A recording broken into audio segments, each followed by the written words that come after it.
the majority of our tourists come for the leisure part. It is the Caribbean, so it is the sun, sea, and sand. That's the basic. So that's what we receive as majority, but we see also that some tourists are diversifying and going into other niches, the traditional niches like diving and golf, but we've seen an increase in interest in those other niches, interested in our sports, interested in how we develop our sports in Curaçao, and also all our medical facilities and services. Our main market, in comparison to all other Caribbean islands, is the Netherlands. We are a Dutch territory, we have a Dutch passport, we're Dutch citizens, and we have developed the Dutch market since the beginning. So where other islands in the Caribbean have focused most on the North American side, we are on the Dutch side. So that market for us is the main market. The second market, and growing really fast, is the US market, so we're very happy with that. And South America. South America, we are doing Colombia, Brazil, Argentina. Those markets are coming in strong this year as well. It's a process that we've been doing for the past 20 years of diversifying our influx of tourism, diversifying our source markets, because we know you cannot put all eggs in one basket. So it's been for the past 20 years strategically focusing on not only maintaining and building a strong connection between Curaçao and the Netherlands, but also reaching more into the USA market, in the Canadian market, and right now, for the past 10 years for sure, getting greater movement out of the South American market. Right now, Curaçao, it's moving good. It's really moving good. We are finally, we can say, we're getting all the attention that we want, especially from the North American and the South American market. And the development on islands, those are the interesting things.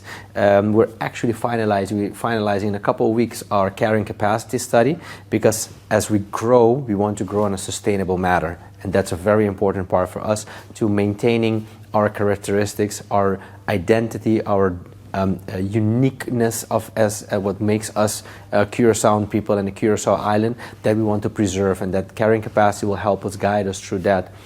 Besides that, on the island, we are building right now 2 new hotels. We had actually Sandals coming in like 4 years ago already in Curaçao. We had a Sandals Royal in Curaçao. Did a newly renovated Marriott hotel also completed in the same period. And then we have a Dutch owner Corendon Hotel, which is Curio by Hilton. I believe they have the most room on the island, I think around 1,000 rooms, spread around multiple properties. And right now we're building 2 new properties, which is the first TUI Blue concept hotel in the Caribbean, in the Western Hemisphere. TUI Blue is a big hotel brand that's mainly focused on Asia. And right now we're going to be having the first TUI Blue hotel on the island with approximately 300 rooms. And we're building a new Autograph Collection by Marriott, which is going to be around 337 rooms. So those 2 big hotels are planning to be opened by the second quarter of next year. So on that part, big hotels, big brand names also give us more leverage when it comes to attracting more airlift to the island.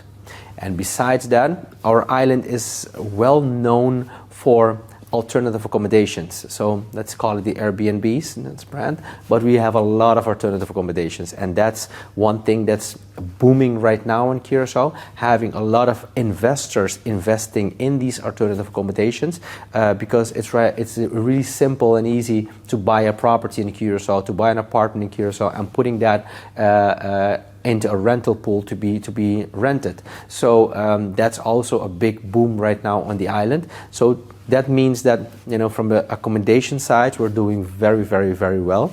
Also, we're doing adaptations also on the experience, because not only they come for the accommodations, the sun, sea, and sand, our beautiful beaches, but we're working from a tourist board perspective with the government of Curaçao in getting much more experiences on the island, pushing economic development, engaging community, and becoming much more aware of the benefits of tourism and how they can tap into tourism with their own uniqueness and products and services. So the island in its completely way is moving nicely towards tourism growth. But like I mentioned before, the main thing for us is growing sustainably, because that's what we want for our island, that's what we want for our destination, that's what we want for our guests to experience as well. A beautiful destination, a harmonious interaction between our local people and the visitors, and that we can only do it sustainably.